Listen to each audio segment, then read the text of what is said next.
this cost? Right? They go, how much does this cost? You know, like, where's the website? Or do I have to buy the phone with it, or the content? They're asking all these, those are called buying questions.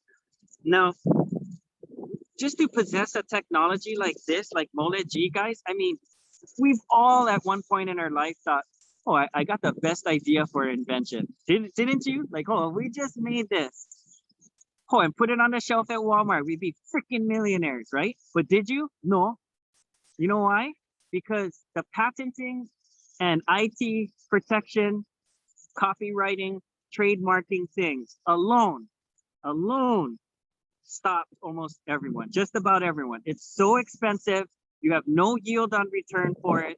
It's just guarding and protecting yourself. I don't care if you invented the pet rock too, or a dry erase marker that never runs out of ink. I don't care what, guys. Just that process of patenting and inventing and creating it is will stop just about everybody.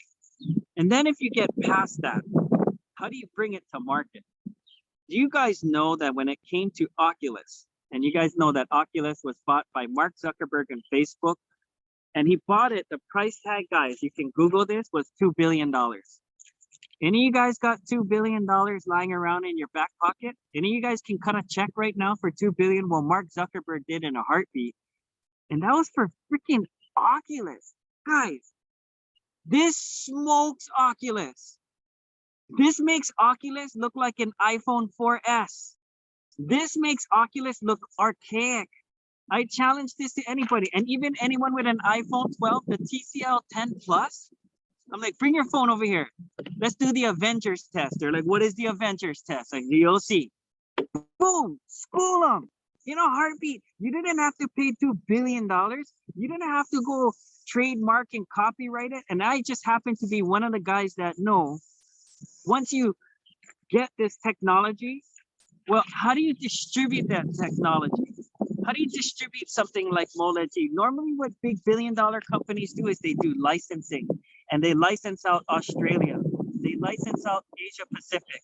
They license out North America. They license out state by state. After that, you're the rep for this particular device or this service, Vivint Home Secure, whatever, in this state, in this country. And those licenses cost millions and millions of dollars. And with that license comes not only usually a percentage, it comes with a minimum quantity order or minimum quantity of sales. And I just happen to be one of the guys that knows what Danny Bay's minimum quantity sales. I'm not going to say it on this call, but let me just tell you guys, it's stupid millions. It's stupid millions. Okay, it's 5-figure millions, multiple. I'm just telling you guys what Danny Bay has done for us to have just the MOLED alone. And then on top of that, to have virtual reality learning university, which is #1 in the world. We're beating out every other platform making virtual reality learning content, guys. We've got #1 in the world and #1 content in the world. And people sit there and they literally think about, well, I wonder if I should pay the $99 to be the rep of this. I'm like, $99, $99. Stuart Stanton drinks bottles of wine way more than $99. It's a steak dinner. That's like, I mean, what the hell is 99? That's why it bewilders me. And sometimes I wish it was 10 grand to sign up as a rep to rep this. Because people sit there and they're like, well, yeah, it's cool, but I don't know if I want to buy it or not. I'm like, buy it. I'm like, we're lucky to freaking have it. Like, I mean, I'm just telling you guys, like, if you understand business, you wouldn't question any of these things. Like, you wouldn't even you wouldn't ponder for 5 seconds. And that is why business people and successful people take a look at GPS and are like, yeah, sign me up, I'm in. Right? They look at what we're doing and they're like, I got it, sign me up. And for the rest of us who weren't born into those kind of families that had insane amounts of wealth, they were big business owners or own big companies, well, we've got to learn these things, and we've got to realize, okay, here's the second thing. Okay, so first thing is understand the traditional business model. Don't take for granted and understand what the heck we got in our hands. We possess the technology. The second thing is proper expectations, guys. I mean, what were your expectations coming into this business? I hope it wasn't sign up something for nothing. I hope it wasn't that you could sign up in GPS, place your $99 and order some technology, and then you're going to become a multi-millionaire or fire your boss for $99. What? That's the price tag of becoming a rep. What do you have to add? You've got to follow the system. You've got to have a mindset of a pioneer, of a business owner, of an entrepreneur. We've got to provide this. It's not hard. Anybody can do it. It's just not everyone's willing to do it. And I hope that this gets written down somewhere. But successful people, the only difference between successful people and average people is that successful people are willing to do the things that average people are not willing to do. Average people right now behind me, I mean, maybe not at this part, but they're at the park. They're at the beach. And behind me, as you can see on Kalana Ana Ole Highway, they're driving to Ala Moana to spend their stimulus money. They want to have fun. They want the lollipop today, not the bicycle tomorrow. They want instant gratification versus long-term success. They're not willing to give up now so they can play later. They'd rather play now and they're going to pay later. And I'm just telling you guys, next year is going to be brutal. Every single one of my sources, my friends who are worth the hundreds of millions of dollars, knows it. And if those guys are shitting their pants, why are you and your family not crapping your pants? What are you going to do when Starbucks costs $25 for a caramel macchiato? What are you going to do when a movie ticket costs $50? I'm telling you, it already costs $100 to go to the movies, right? So just telling you guys, we got to prepare for the worst and we got to create protection for our family. I don't care if you're doing really well right now and you're making tons of money and right now, I'm telling you guys, prepare for the worst. And this is the best way to do it. But we've got to have proper expectations. When we signed up in last year, a year ago, Danny Bay made it clear to us and we understood what we were signing up for, that we are early adapters, that we are pioneers, that we're trendsetters, that we are the first generation, that we are the ones, maybe you didn't have to invent this technology, but you have to have the mindset of an inventor. And what does that mean? It means that you're going to face a lot of backlash when you're launching something new, because it's in human nature, especially in 2021 with the cancel culture. Everyone is me, everyone's a naysayer, everyone's a hater, everyone's so quick to point out everything else except themselves, right? So just understand that you're on the right side of things, and that if everybody is slinging mud at you and saying it's not going to work, that's a good thing. That means you're on the right track. It's called the CVOS curve, C-V-O-S-E. And we're a part of the criticism phase. What phase is, right? Criticism phase, only 1% of people get involved in the criticism phase. Okay, do you guys remember the microwave oven? Right? How much was a microwave oven? I remember back in 4th grade, my mom, she said, she corrected my story, bought the first microwave, and her and my dad brought home, it was like $800. Was a small fortune back in like 3rd, 4th grade. And everyone was rejecting it, like, oh, this microwaves, I'm not gonna eat that popcorn, it's radioactive, right? And you guys remember pagers? When pagers came in, RAM paging, it was like $280 for a little Bravo Plus. And the thing would go beep, beep, beep, beep, beep, beep. Remember those? And it was $29 or $34.95 a month, guys. That was choke money back in those days. But everyone had to keep up with the Joneses, and everyone had these gold little chains that weren't even gold. And the only people that had cell phones were rich people. The only people that had cell phones were like politicians, construction foremen, drug dealers, you know, the big brick cell phone, or the big, it was like a duffel bag. It was $2,500 for that duffel bag phone. And then they found a way to put that duffel bag into the BMWs. And it was one of the BMWs, one of the first ones that had car phones, and Lexus. I remember back in those days, our family had one of the very first 3 Lexus LS 400s in Hawaii. And it had a phone in it. And I would remember taking my friends and classmates into the car saying, oh, look, it has a car phone. And they'd be like, wow. And I'm just telling you guys right now, that car phone we had, they had no service because it was $7 a minute, or it had service, but we weren't allowed to even use it because we couldn't afford to use the damn phone. I'm telling you guys right now, criticism faces violent opposition, but later on, everything becomes self-evident, right? Where 99% of people will buy in to the self-evident phase. The problem is they split up only 1% of the money, right? How much money is there to be made in microwave ovens today? How much money is there even made to be in cell phones, guys? I'm telling you, nothing compared to what it was back in Honolulu cellular days or Primeco, or when these big cell phone boutiques first started out. So the profit margins are slim, and it's even worse in Asia. Yes, we make residual income. When we launch Verizon, we'll make residual income, but don't expect the kind of residual income that they would make back 25, 30 years ago. It's not the same. But here's the reality. The people that got involved in the beginning made 99% of the money. So let me ask you guys, when are you finally going to buy into MOLED G? When are you finally going to understand how big time this is for us? When it's too late and it's self-evident, and everybody and Apple and Netflix and everybody else that launches their glass? See, the key is to realize the positioning that we have right now. We're 6 months ahead of even Apple. We're 6 months ahead of Netflix and Google, guys. We've got the #1 and the #1 content.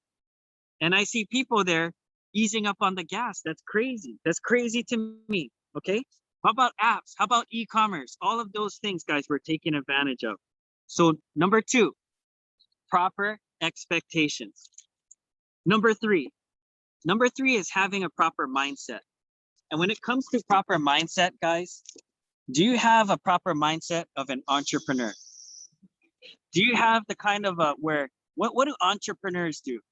Entrepreneurs they expect things not to go their way. Entrepreneurs expect to face gravity. You can't fly without gravity.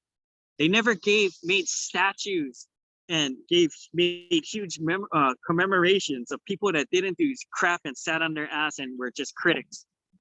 They make statues and write books and celebrate the people that sacrificed all, that went all in. I mean, look at Ben Franklin, look at Thomas Edison, all the things they created. Like, look at KFC, Colonel Sanders. I mean, the guys that really invented and built big empires, those guys are celebrated today. But back in the day, can you imagine Thomas Edison trying to make the light bulb, who made 1,025 light bulbs that didn't work? Over 1,000. People were telling him, you're an idiot. You're never going to be God. Why are you trying to make light? Only God can make the sun. And you know what I mean? They're using candle power. You can't invent fire. You can't harness electricity. They thought he was like a devil worshiper. Like, they thought he was crazy.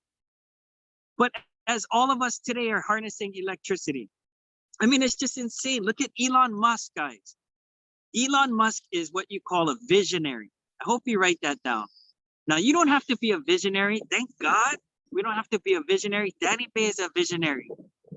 Danny Bay is an entrepreneur. But you need to catch his vision. You don't have to be a visionary, but you got to catch the vision, okay? Now, Elon Musk built PayPal because he had a vision, and he saw that people were going to pay each other electronically, not with cash. He understood the globe was going non-geocentric. It was people were not going to physically want to hold cash anymore. So he invented PayPal, and he sold PayPal for $1.5 billion, okay?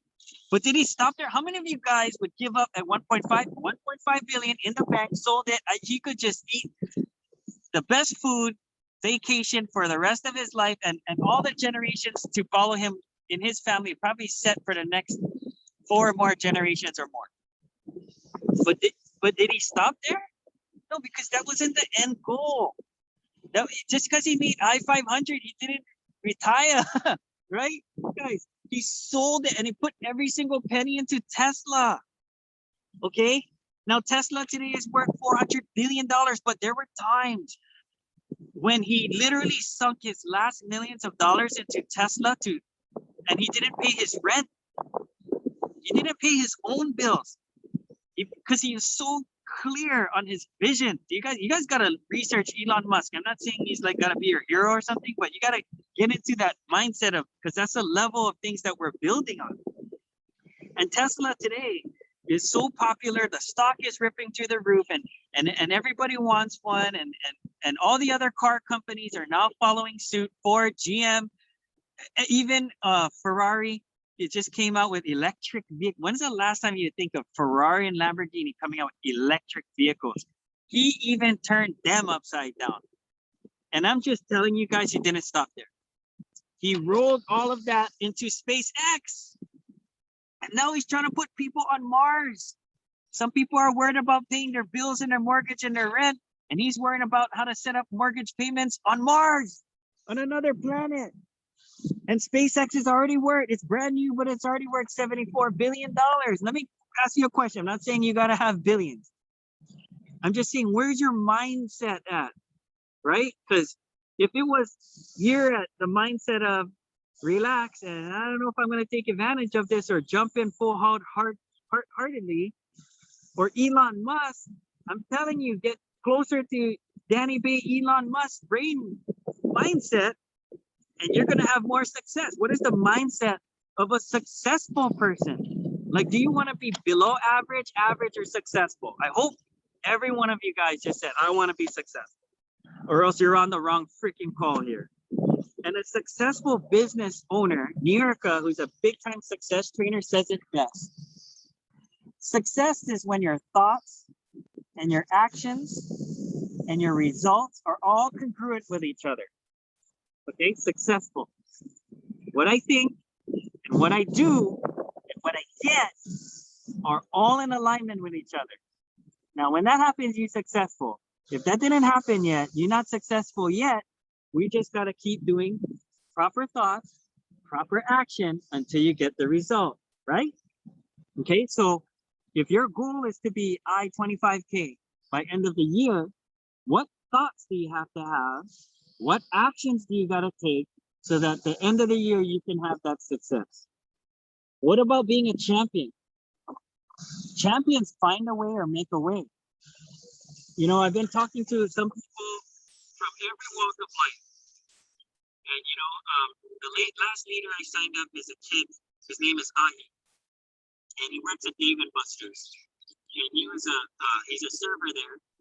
And he's training to be a fireman. So he's not lazy. He's one of the first young kids I've actually seen that like our light bulb is on. You know what I mean? Like, not downing young kids, but you guys know like 6 out of 10 of them can't change a light bulb, right? Like go YouTube that. And a lot of them can't open a can of tuna. And so Hurricane Katrina, they're lucky, but they're good at other things. But I'm just saying, you know, the laziness, the entitlement, you know, that's what I see a lot of. But I see this kid, he's like, light bulb is on. He's like, I'm so happy to have met you. I would be so thankful if you could introduce me and mentor me. I want to learn. I've got questions. You tell me when to meet up. I'm there. And I'm like, whoa, I couldn't believe. And I said, you got to have this. You got to have your volley. Right? And he said, I have the money right now. But I'm going to work more shifts and I'm going to save up and I promise you I'm going to get it. I'm not going to hear that a lot. Next week he ordered it. And he ordered his VR lens. Says, what's next? And he's 20 years old. So if you got a guy who's 20 years old and he's pulling his whatever ducats he has to be a young kid to find a way or make a way, let me ask you a question. What excuse are you going to buy for your team? Because you know, and I know, number one, how valuable this is and how hard it would be to get somebody excited without one of these. But if you do have one of these, I've never given a demo. Never, I swear in my life, I've never given a demo and got a negative response. I've never given a demo and it didn't skeleton key open up their mind. I've never compared this to somebody's iPhone 12 where they think they got the best phone on planet Earth and they look at each one and they go, oh, I'm just telling you guys right now, if you don't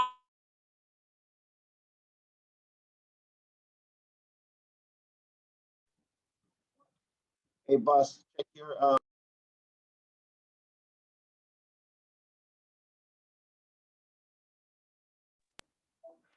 Stuart, you're muted. Hello, hello. Microphone checker Rekka. How's it going now? I'll try to talk a little bit louder. Okay. So, all right. I hope you guys can hear me a little louder. I'll talk a little louder. I'm sorry if you can't hear me. Sorry, I'm in a windy area. But being a champion, guys, finding a way or making a way, guys, don't let a 20-year-old kid outthink anyone. Like, I mean, if a 20-year-old kid can adopt that mindset, anyone can, right? And I started this industry at age 17. And back in 1994, I spent all my graduation money on training. I traveled around the world to go talk to Deca millionaires, people worth $10 million or more in 1994 to go learn about business and marketing and advertising and public speaking and leadership and stupid things to a kid. Most kids would be like, what? I'm gonna go buy a PlayStation. I'm gonna go buy a Genesis, Sega Genesis. I'm gonna go spend my money partying, right? Guys, it's all about a mindset.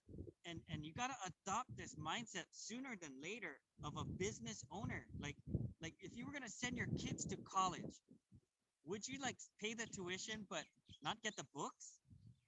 Like that does that even make sense? Like how much success are they gonna have? Understand that this is your text. Understand that without the Mole G and demoing it every day, that's like going into war without your M16. That's or your AR-15. That's like going to war without the weapons. It doesn't even make sense, guys.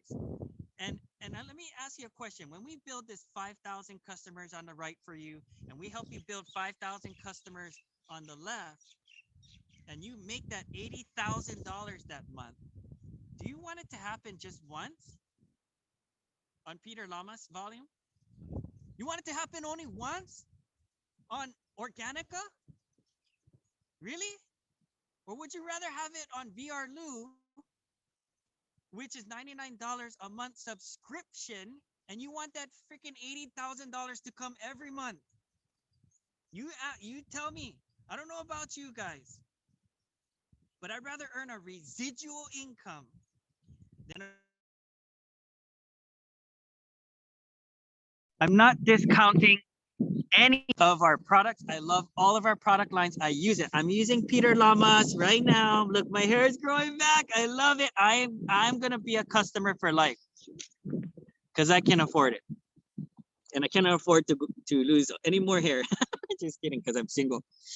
But an Air Guardian can't put a price on saving a life if it stopped somebody from getting sick, maybe, right? And it's a one-time buy and it's great volume. Don't get me wrong, I love it.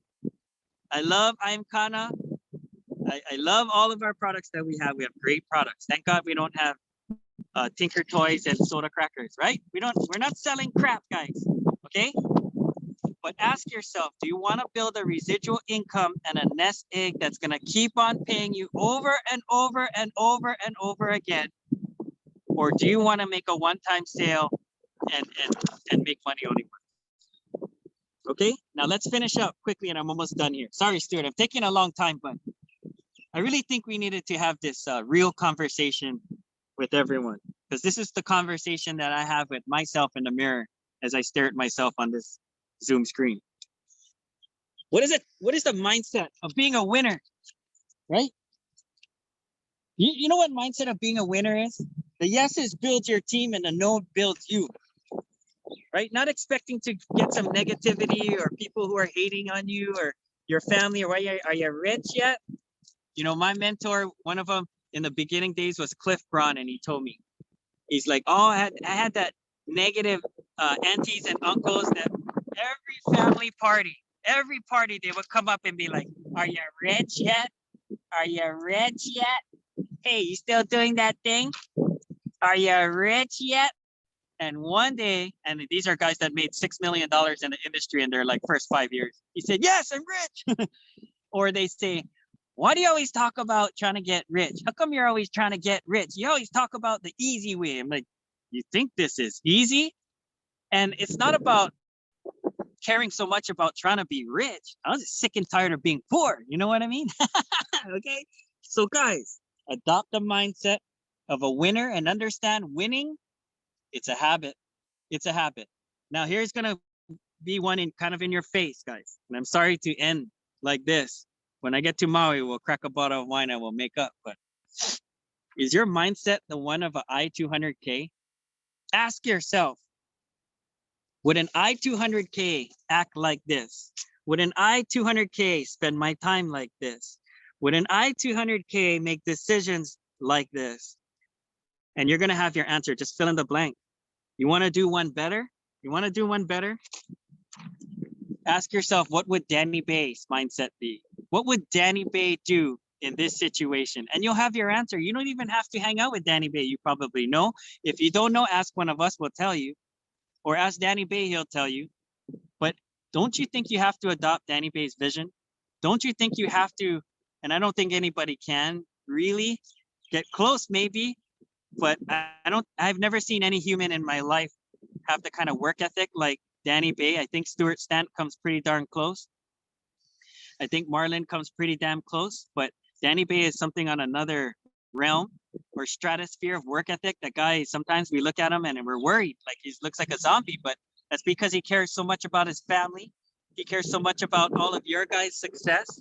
He cares so much about helping to make this platform better and better. And he works every single day, stupidity hours, sleeps maybe 2 hours a day, 3 if he's lucky kind of deal. I mean, it's messed up. I mean, I tell him, hey, dude, if you go down, if you're unhealthy, we all die.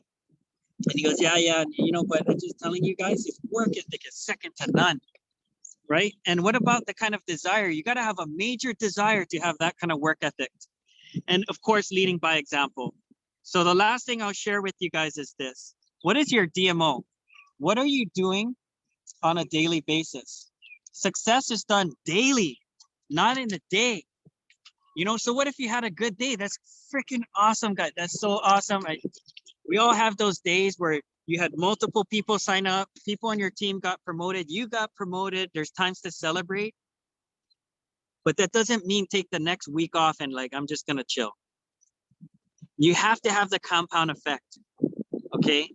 Until you hit I-50K or I-25K, maybe then you'll see some what we call the snowball effect, where your team is growing so fast. People are signing, there's like whatever you do is just icing on the cupcake. It's sprinkles even. It's the snowball where every now and then you give it a push. But until you hit I-25K, you're not gonna even see that. Until you hit I-50K, you're probably not even should be taking a lax or even a breather. Like seriously, guys, we got one shot at this, and we can set up our family tree forever and ever, long after we're gone. And to sit here and waste it. And I see some people adopting that mindset this early in, and it breaks my heart, because that's the time to hit the pedal to the metal. That's the time to add napalm to the fire when we had a badass April and a badass May. And there's more things to come, guys. There's so many things coming on the horizon. You just don't know what you don't know. AR is going to be even more insane. I'm just telling you guys the things that Mr. Bay is playing with already, even in the virtual reality world, would blow your mind. We're talking to some serious heavy hitters as far as the masters. And I'm just telling you guys, it's going to be so fun when we start filming virtual reality content here in Hawaii. It's going to be super exciting because we're the Hawaiian team is going to be able to relate. And Hawaii, as you guys know, is very mystical, magical, you know, around the world, especially in Japan. They want to see Hawaii this and nature and beauty. You know, they want to see waterfalls, they want to see black sand beaches and lava flows and Hawaiian hulas and musics, and they want to see Hawaiian food, and they want to see, you know, the beautiful beaches of Hawaii. So can you guys imagine how proud we are all going to be when we start launching Hawaii content? And it's in the horizon, but I'm just telling you guys, like, act now, like build your team fast now. You know, the economy is going to start opening up soon, or is in the process of opening up, and people are going to be hustling and bustling. So you got to start setting your footing right now.